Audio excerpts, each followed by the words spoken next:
So John, what goes on in the day in the life of a roaster? Why don't you bring us through it? Sure. Great coffee starts at a farm, and usually that's happening thousands of miles away from where we are. And then we would bring the coffee in through the port of New York, New Jersey.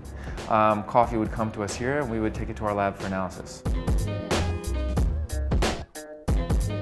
Here we have a living, breathing coffee lab. You can smell the aromas and everything? Yeah, it's great. These are seeds, and then they end up, thanks to Byron's hard work, looking like this, the coffee that we all know and love. Once it passes the density test, the moisture test, I'll sample roast it on this small roaster here, and then we'll cup it. So the first step of any cupping is analyzing the aromatics of the coffee grounds. So you just pick up the cup, shake it a wee bit just to release the aromatics, and get your nose right in there. It's kind of light. Yep.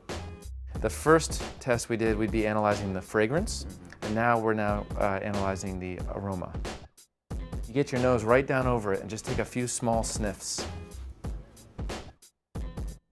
It'll probably surprise you. I mean, the aromatics have changed a lot.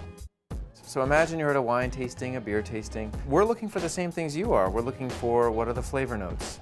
Think of it like an inverted whistle, like looking for the body, the characteristics of texture and mouthfeel. Is it heavy? Is it light? Is it creamy? Is it oily? All of these are things that we're looking for, just as I would if I'm analyzing wine. Now that we're wired, let's go see how the magic happens.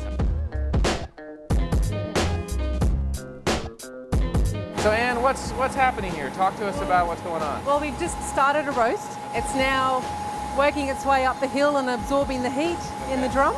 You see they've now started to turn yellow. So the sugars are starting to caramelize, and you notice that the smell is really changing. Yep.